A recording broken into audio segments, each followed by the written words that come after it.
शाहू साहब, आप काफ़ी इंटरेस्टिंग टॉपिक से हमारी ऑडियंस को आगाह कर रहे थे। ख़ास तौर पे जो बात आपने की इस वक्त कि जनरेटिव एआई के ज़रिए आर्टिफिशियल इंटेलिजेंस के थ्रू हम रिकमेंडेशन ले सकते हैं, बट हम उसके बाद कम्प्लीटली रिलाई नहीं कर सकते, क्योंकि ज़ाहिर है एक ह्यूमन को ज़्यादा अच्छा ट्रीट कर सकता है, ज़्यादा अच्छा बेहतर समझ सकता है। हम रिकमेंडेशन ज़रूर एआई से लें, लेकिन फ़र्दर या फाइनल रिजल्ट्स या फाइनल ट्रीटमेंट किसी भी पेशेंट की वो डॉक्टर ही बेहतर डायग्नोस कर सकता है। So thank you so much sir. हम अपने एक नेक्स्ट इंटरेस्टिंग टॉपिक की तरफ मूव ऑन होते हैं, जो कि हमारे पास टॉपिक है AI for enhancing medical imaging with generative AI. इसके लिए हमारे पास जो स्पीकर हैं वो हैं doctor Mohammad Faris. Doctor Faris assistant professor हैं हमदर्द यूनिवर्सिटी के अंदर। He is also a researcher in radiology department. और आप आज की टॉक में हमें बताएंगे कि किस तरह जनरेटिव एआई इमेज प्रोसेसिंग को मज़ीद बेहतर कर रही है और रेडियोलॉजी के इमेजेस के ज़रिए हम किस तरह से डायग्नोसिस को मज़ीद बेहतर कर सकते हैं। तो please welcome mister doctor Mohammad Faris. Bismillahirrahmanirrahim. Assalamu alaikum.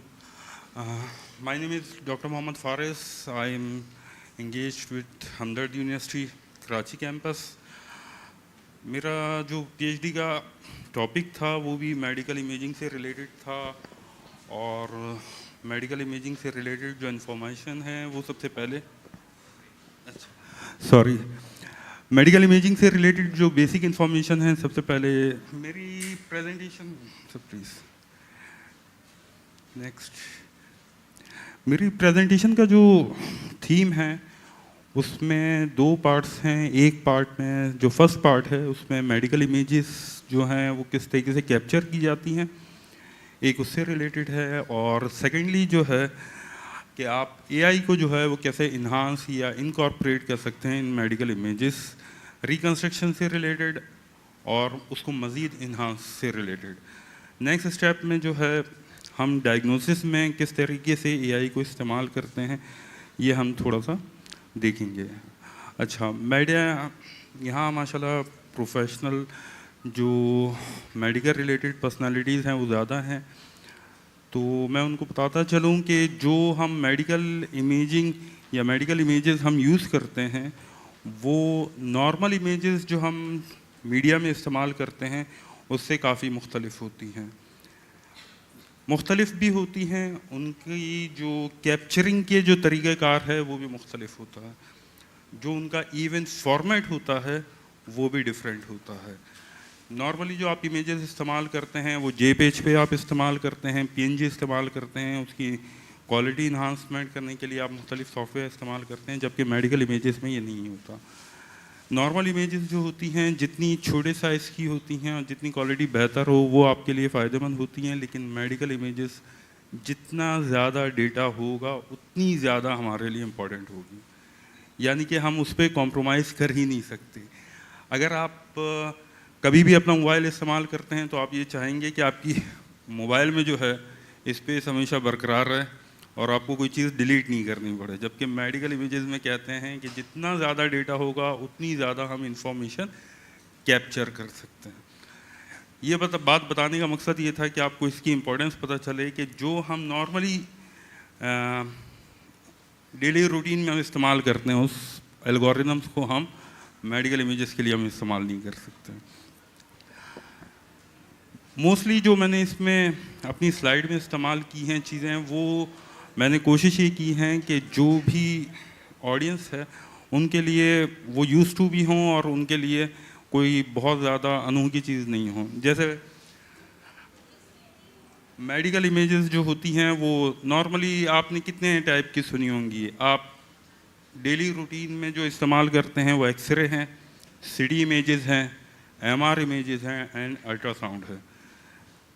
Ultrasound जो है वो नॉर्मली आप एब्डोमेन पार्ट के लिए इस्तेमाल करते हैं या आप ऐसी कंडीशन में इस्तेमाल करते हैं जिस पे आप नहीं चाहते कि पेशेंट को हम रेडिएशंस में एक्सपोज करें, जैसे प्रेगनेंसी के दौरान हम नहीं चाहते, उसमें हम अल्ट्रासाउंड इस्तेमाल करते हैं।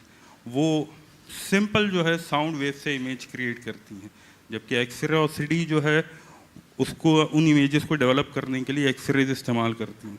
जो कि हार्मफुल होती हैं बॉडी के लिए। कोई ये बताएगा कि सबसे नोन या सबसे जो है ऐसी इमेजिंग टेक्निक जिससे इमेजेस भी बहुत बेहतर हों और बॉडी पे कोई हार्मफुल इफेक्ट भी नहीं हो, कौन सी टेक्निक है वो? Ultrasound. And second one is sorry MRI. MRI जो है वो ऐसी टेक्निक है जिसमें हम सेम वही फ्रीक्वेंसी इस्तेमाल करते हैं जो आप एफएम रेडियो के लिए इस्तेमाल करते हैं, 100 मेगाहर्ट्ज, जो हार्मफुल बिल्कुल नहीं होती बॉडी के लिए।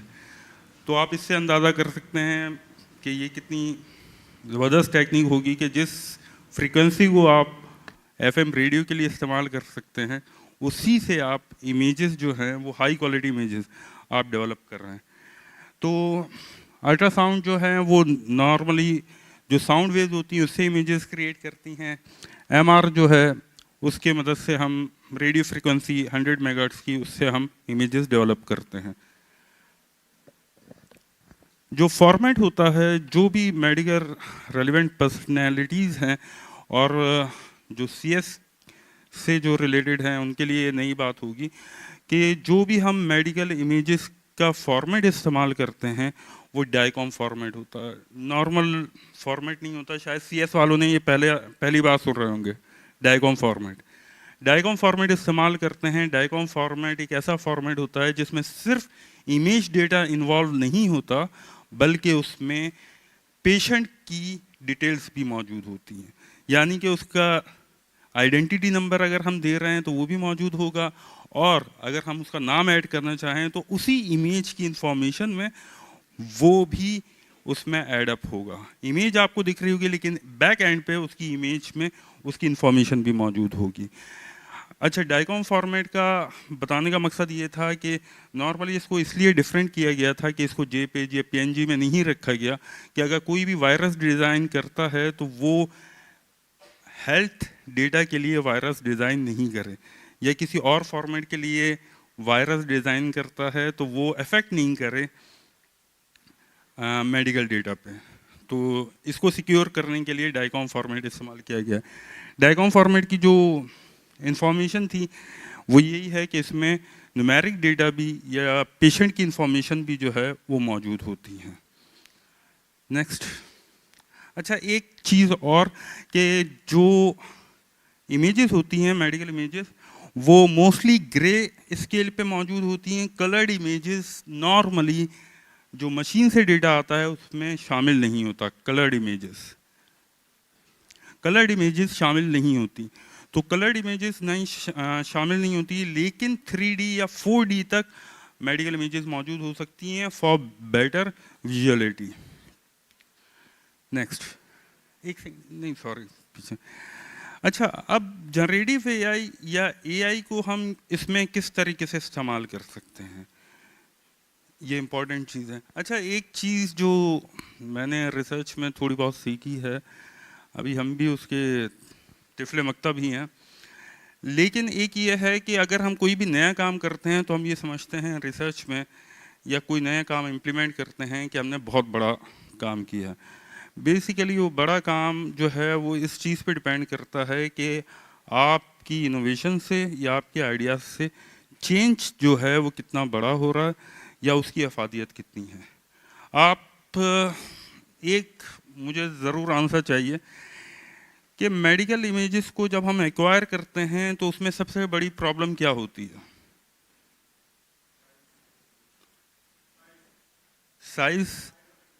साइज ऑफ इमेज तो हमारे लिए बेहतर है, एक पॉजिटिव इम्पैक्ट है। जितना साइज बड़ा होगा उतना मेडिकल जो पर्सनालिटीज़ हैं वो खुश होंगे कि उसमें हमें इंफॉर्मेशन ज़्यादा मिल रही है। सबसे बड़ा इसका इम्पैक्ट जो है वो है टाइम, कि टाइम कितना कंज्यूमिंग है। अगर आप लोग एमआर से रिलेटेड हैं तो एमआर सबसे अच्छी टेक्निक है, लेकिन टाइम कंज्यूमिंग है। जो आप सिटी इमेजेस तकरीबन 3 मिनट में परफॉर्म कर सकते हैं, वो एमआर परफॉर्म करने में ऑलमोस्ट कितना टाइम लेता है? 20 मिनट्स, 30 मिनट्स। अगर आप पूरी बॉडी का स्कैन करते हैं तो 20 to 30 मिनट्स का वो टाइम लेता है। अगर आप इसको एआई की मदद से एड्रेस करेंगे तो ये एक बड़ा काम है। अगर इस टाइम को रिड्यूस करते हैं तो ये बड़ा काम है। अगर इसकी विजुअल क्वालिटी को आप बेहतर करते हैं तो ये बड़ा काम है, लेकिन मिनिमम रिसोर्सेज के साथ। वैसे मेडिकल में रिसोर्सेज का भी इतना मसला नहीं होता, आप एक्सपेंसिव चीज़ भी इंट्रोड्यूस करते हैं तो वो बिकती है। सबसे बड़े क्या है कि क्वालिटी आप उसकी कितनी बेहतर कर रहे हैं। ये मेडिकल इमेजेस के बारे में थोड़ा सा इसलिए बता रहा हूँ कि इसका नेक्स्ट जो स्टेप है वो आपको बहुत अच्छी तरीके से फिर आप अंडरस्टैंड कर सकेंगे कि फिर हम इसमें क्यों इम्प्लीमेंट कर रहे हैं। आर्टिफिशियल इंटेलिजेंस है, ये थोड़ी सी स्लाइड ये बता रही है आप लोगों को कि जो जनरेटिव एआई है वो कहाँ लाई कर रही है। जनरेटिव एआई से आप लोग क्या समझते हैं? एक छोटी सी लाइन, जनरेटिव एआई से आप लोग क्या समझते हैं कि इसमें कौन सा डेटा जो है हम यूज़ करेंगे या क्या करेंगे?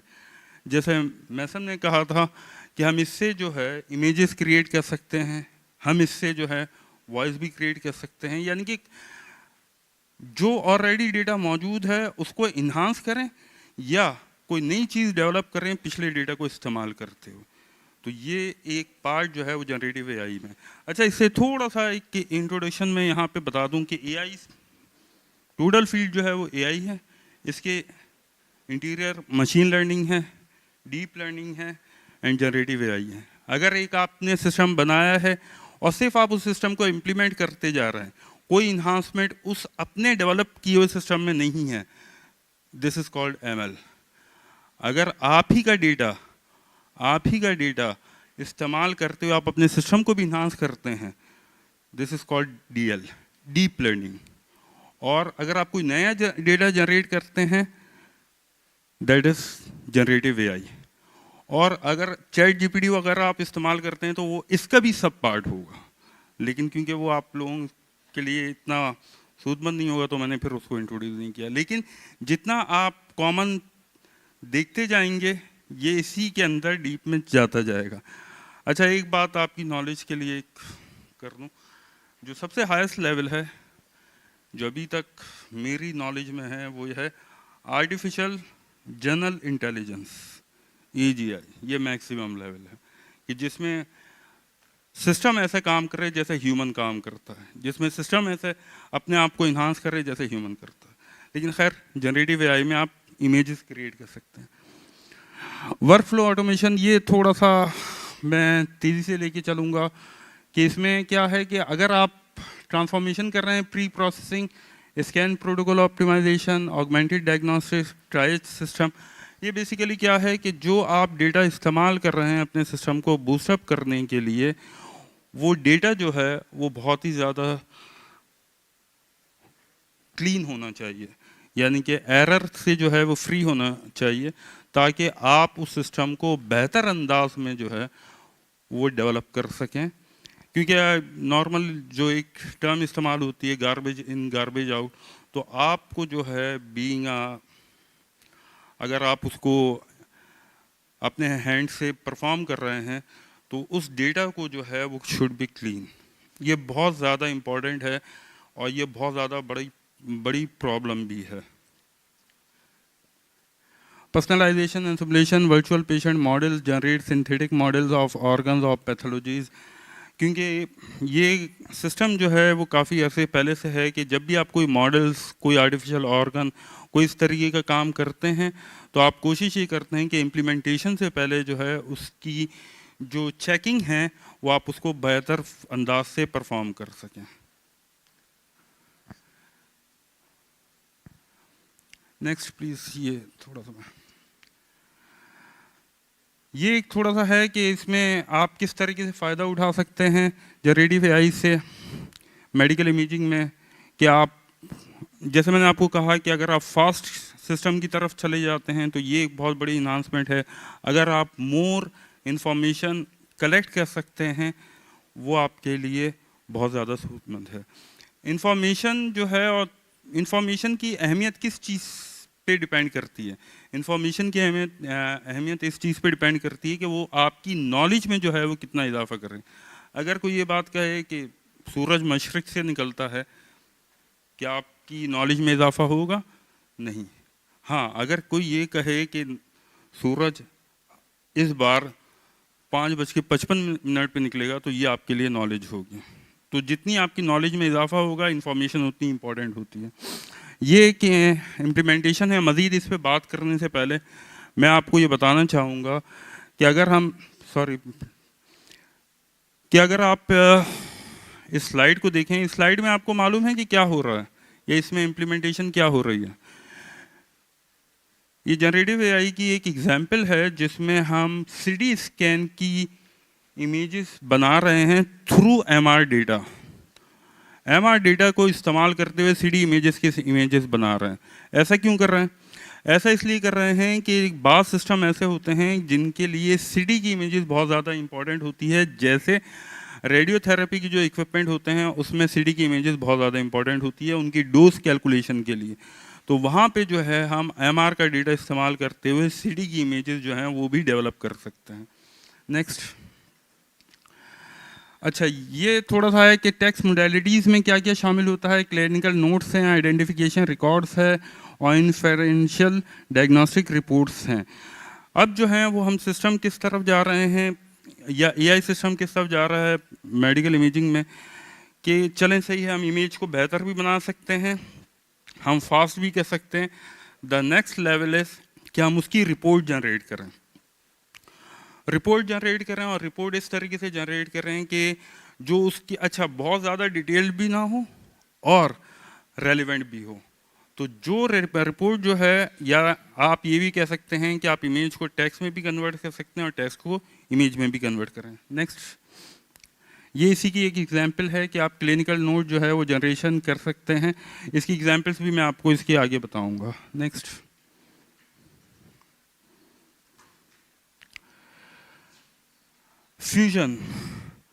फ्यूजन का तकरीबन अगर आप वर्ड के हिसाब से कहें तो क्या मतलब होता है फ्यूजन का मतलब है कि दो चीज़ों को मिलाना। बाज़ औक़ात हम प्रैक्टिकल एग्जाम्पल में दो इमेजेस को फ्यूज करके मोर एक्यूरेट डेटा जो है या इंफॉर्मेशन गैदर कर सकते हैं। कोई इसकी एग्जाम्पल बताएगा? मेरे ख्याल से सीनियर्स जो हैं उनको ज़रूर बताना चाहिए अगर उनका मेडिकल से related. PET CT, do you hear about PET CT? PET CT सुना है? पेट सिटी में ये होता है कि आज से 30 साल पहले एक मशीन थी जिससे कैंसर डायग्नोज होता था, लेकिन ये पता चल जाता था कि कैंसर है किस पार्ट पे, लेकिन एग्जैक्ट लोकेशन क्रिएट नहीं होती थी। एग्जैक्ट लोकेशन कि अगर किसी के लेट सपोज एग्जांपल के हाथ में कैंसर है तो ये पता चल जाएगा हाथ में है, हथेली में है, लेकिन ये नहीं पता चलेगा कि कितना डीप है या कितना सरफेस पे मौजूद है। सिटी जो है वो आपको मालूम है कि एनाटॉमिकल स्ट्रक्चर को बहुत अच्छे तरीके से स्कैन करती है। अगर हम इन दोनों टेक्निक को एक साथ इस्तेमाल करें तो इस सिलसिले में हमारे पास रिजल्ट्स बहुत ज़्यादा एक्यूरेट जनरेट होते हैं। Next. Tumour detection and classification, जैसे मैंने आपको एग्जांपल बताई कि पेट सिटी इसकी एक एग्जांपल है कि अगर हम दो टेक्निक्स को फ्यूज़ करें तो हम इसका बेहतर रिजल्ट जो है वो जनरेट कर सकते हैं। और मेरे ख्याल से जो भी मेडिकल पर्सनालिटीज़ हैं कॉमन हैं तो ये आप मालूम नॉर्मली होती हैं, जिना में भी है, काफ़ी अब जगह इंस्टॉल्ड है। एनोमलीज डिटेक्शन एआई रोल, इसमें क्या हो सकता है कि डिटेक्शन जो है वो आप ये कह सकते हैं कि बीमारी को डायग्नोज करें। और अच्छा, इसका एक पहलू बहुत ज़्यादा, मैं जब मैसन को शेयर कर रहा था तो मैंने बोला था कि मैं आखिरी पार्ट पे इसके बहुत ज़्यादा टाइम लगाऊंगा, ये मैं आखिर के लिए रखता हूँ। नेक्स्ट। ये एक जर्नल फ्लो है जिसमें हम एआई मॉडल को इम्प्लीमेंट करते हैं। ये बेसिकली मेरा एक पेपर है जो इटली में पब्लिश हुआ था, जिसमें हमने स्किन की 3 से 4 जो थी, आप ये कह लें फॉल्ट जो थे वो हमने डायग्नोज किए थे और उसका मॉडल है। इसमें हमारा कॉन्सेप्ट ये था कि अगर कोई स्किन स्पेशलिस्ट है और वो स्किन को डिटेक्ट करता है तो उसके कई तरीके के स्टेजेस होते हैं। वो उसकी जो है वो सरफेस भी जो है वो रब करता है, उसको देखता भी है। तो हमारा कॉन्सेप्ट ये था इस प्रोजेक्ट में कि हम उसकी इमेज जो है वो कैमरे से लें और सिस्टम ये डिटेक्ट करे इनिशियली कि ये सिस्टम उसको क्या डिटेक्ट कर रहा है, और फाइनलाइज जो है वो स्किन स्पेशलिस्ट करें कि आइदर के सिस्टम जो है वो सही तरीके से डायग्नोस कर पाया या नहीं कर पाया। इसका सबसे इंटरेस्टिंग पार्ट जो है वो शुरू के 4 बॉक्सेस हैं जिसका एआई से बिल्कुल ताल्लुक नहीं है, एआई से बिल्कुल रेलिवेंट नहीं है, लेकिन इसको इम्प्लीमेंट करने से पहले जैसे मैंने आपको बताया कि हम डेटा को बेहतर करते हैं, तो डेटा को बेहतर करने के लिए उसका साइज़ हम बेहतर करते हैं, उसकी क्वालिटी बेहतर करते हैं, उसको जो है रेलिवेंट करते हैं अपने सिस्टम से, और फिर उसको इम्प्लीमेंट करते हैं। नेक्स्ट, ये एक साइट है कैगल की, मेरे ख्याल से सीएस वाले ये काफ़ी जानते होंगे कैगल को। इस साइट की बड़ी इम्पोर्टेंस है, इसमें आपको मेडिकल से रिलेटेड डेटा भी अवेलेबल होता है, मेडिकल रिलेटेड डेटा इसमें काफ़ी अवेलेबल होता है, स्किन का डेटा है, ट्यूमर्स का है, एमआर का है, सीडी का है, इसमें काफ़ी जो हैं वो डेटा अवेलेबल हैं। आप इसको व्यू भी कर सकते हैं, और अगर आप कोई मॉडल इम्प्लीमेंट करना चाहते हैं डिटेक्शन के लिए, तो इसको आप यूज़ करते हुए आप अपने एल्गोरिदम्स को रन कर सकते हैं। मज़े की बात यह है कि अगर आपने कोई एल्गोरिदम रन किया है तो ये अपने पास उसको सेव भी रखेगा, अगर आप उसको इन्हांस करना चाहें वो इन्हांस भी करेगा। अगर आपके पास डेटा बहुत बड़ा है कैगल का, तो आप डायरेक्टली शेयर करके उस पर एल्गोरिदम रन कर सकते हैं। अगर आपको जीपीयू अवेलेबल नहीं है तो ये आपको फ्री जीपीयू भी आपको अवेलेबल करेगा, और उसको आप में हेल्प आउट करेगा आपको ट्रेन करने में, डेटा वैलिडेट करने में। और जब ये ट्रेन सिस्टम हो जाएगा तो आप उसको डायरेक्टली जो है अपने प्रोजेक्ट के साथ लिंक कर सकते हैं। तो ये काफ़ी एक बड़ा रिसोर्स है आपके लिए कैगल का। अगर जो हेल्थ प्रोफेशनल्स हैं, अगर वो ये ताल्लुक़ रखते हैं कि उनको अपना डेटा चाहिए इमेजेस का या स्टडी करने के लिए, तो यहाँ से आपको डेटा पिक भी कर सकते हैं।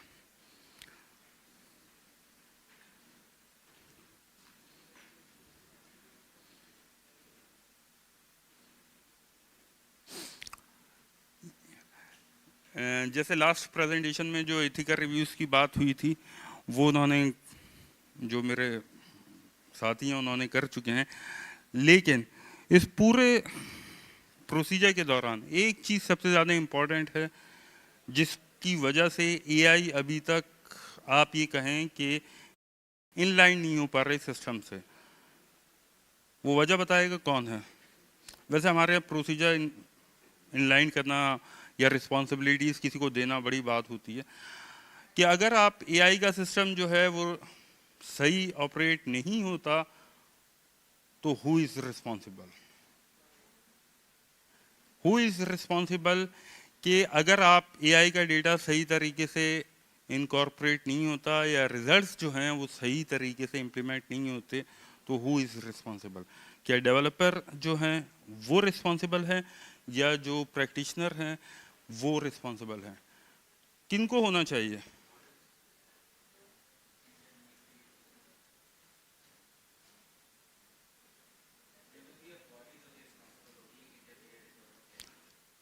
देखिए आपको, अच्छा मैं इंट्रोडक्शन में तो मैंने आपको ज़्यादा नहीं बताया, बीइंग अ बायोमेडिकल इंजीनियर मुझे ये शुरू से बता दिया गया था कि आप चाहे कोई सी भी मशीन कितनी बड़ी आप तो डिज़ाइन कर लें, लेकिन आप हेल्थ प्रोफेशनल के हमेशा अंडर में रहेंगे।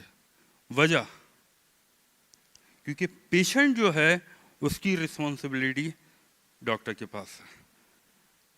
अगर डॉक्टर के पास है तो फिर कोई सा भी सीएस चाहे उनकी हेल्प करे, चाहे बायोमेडिकल इंजीनियर हेल्प करे, चाहे फार्मासिस्ट हेल्प करे, कोई भी हेल्प करे, लेकिन फाइनल डिसीजन क्योंकि उनके पास होता है, तो जो फाइनल डिसीजन होता है वो उन्हीं के हाथ में होता है और वही रिस्पॉन्सिबल होने चाहिए। हाँ, बाकी अगर किसी की जानबूझ के अगर किसी की निग्लिजेंस होती है तो वो रिस्पॉन्सिबल हो सकता है, लेकिन पेशेंट की कहते हैं ना कि जिनके पास रिस्पॉन्सिबिलिटी ज़्यादा होती हैं उनके फिर आप ये कहें कि गर्दन भी हमेशा मौजूद होती है। लेकिन खैर ये बहुत बड़ा इम्पोर्टेंट पार्ट है। उसकी वजह ये है कि जिस दिन ये रिस्पॉन्सिबिलिटीज़ डिज़ाइन होना शुरू हो गई, आप फिक्स करना शुरू की, तो ये उसी वक्त से जो है हॉस्पिटल में आपकी रियल लाइफ में इम्प्लीमेंट होना शुरू हो जाएंगी। अच्छा, इसी से रिलेटेड कुछ प्रिकॉशंस भी मैं बता दूं कि बहुत सारे जो हैं वो ऐप मौजूद हैं जो आपको बीपी का बताती हैं, जो आपको शुगर का बता रही होती हैं, जिसका कोई यानी कि मैं नहीं समझता कि एक्यूरेट रीडिंग होती है, तो डिसीजन उस पर नहीं लिए जाते हैं। तो इसी वजह से जो है इसको इम्प्लीमेंट होने में देर लगती है। अच्छा, अब मैं आपने आखिरी पार्ट में जो है वो थोड़ा सा ये डिस्कस करना चाहूँगा, थोड़ा सा इसलिए तेज़ी से चलाया था कि अगर आप रिसर्च में जाते हैं या इम्प्लीमेंटेशन की तरफ जाते हैं, तो प्रोजेक्ट जो है वो कौन इनिशिएट कर सकता है? CS? नॉन CS नहीं, प्रोफेशनल प्रैक्टिशनर। वो अपनी प्रॉब्लम्स जो हैं अगर आइडेंटिफाई करते हैं तो उससे जो है प्रोजेक्ट बेहतरीन अंदाज में डिज़ाइन हो सकता है। एक प्रोजेक्ट मेरा डॉ यूनिवर्सिटी ऑफ हेल्थ साइंसेस के साथ जो है हमने पुट किया है गवर्नमेंट लेवल पे। उसमें बेसिकली ये है कि जो ट्यूमर के लिए एक लिनिक इस्तेमाल होती है, लीनियर एक्सेलरेटर, रेडियोथेरेपी की इक्विपमेंट है, उसकी जो है डोज की पूरी प्लानिंग होती है। जो डोज की प्लानिंग होती है उनके साथ इशू ये है कि डोज की प्लानिंग जो है वो होती है सिटी पे और डेटा उनके पास होता है MR पे। जब भी वो प्लान करते हैं तो उनको हर डोज देने से पहले 5 से 10 मिनट में प्लान जो है हर पेशेंट का वापस बनाना पड़ता।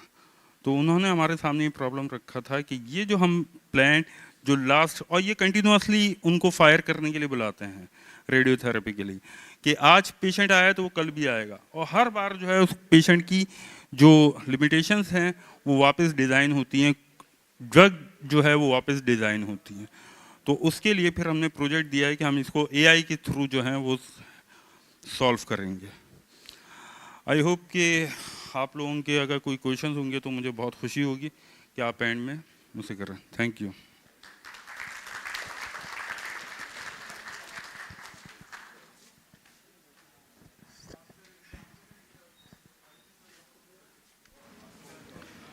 Thank you doctor Mohammad